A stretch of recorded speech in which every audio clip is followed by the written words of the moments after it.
Bawer, 3 minutes when you're ready. Okay. Good afternoon, Council President Friedson, Vice President Stewart, and Council members. Good afternoon. My name is Kenneth Bawer. Please see my written testimony for my detailed comments.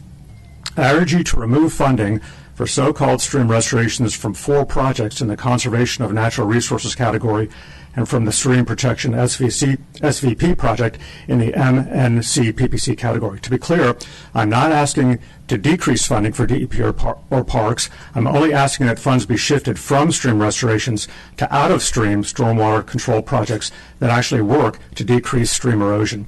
Examples of out-of-stream projects include rain gardens, replacing turf with conservation landscaping.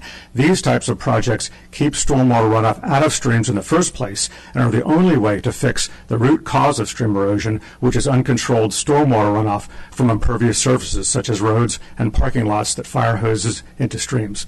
Why are we trying to repair streams before fixing the source of the problem?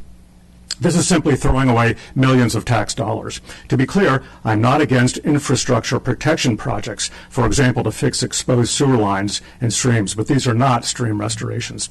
At this point, there should be no debate about whether stream restorations work. They do not, but I'm not asking you to take my word for it. My written testimony has photos showing the destruction caused by stream restorations in the county. They result in clear cutting of our natural habitats. They're important to protecting our quality of life and for future generations to enjoy. My written testimony has post-construction photos of washed out projects all over the county that are caused by not keeping stormwater out of streams. My written testimony has references to scientific papers showing that neither stream water quality nor ecology is improved and is sometimes worse because of stream restorations. In fact, even DEP admits that none of their past projects have improved stream ecology.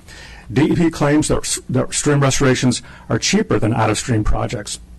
But my written testimony debunks that claim with statewide cost data from MDE. This is also a huge environmental justice issue. DEP says they want to do stream restorations in underserved communities, but why would we want to destroy their natural areas when out-of-stream projects will reduce urban flooding, reduce heat islands, increase property values, and provide urban green spaces? We can protect our streams and save money with out-of-stream practices. I urge the Council to remove funding for stream restoration projects and repairs and shift those funds to out-of-stream stormwater control projects. Thank you for your consideration. Thank you. Next speaker, Christopher Arndt.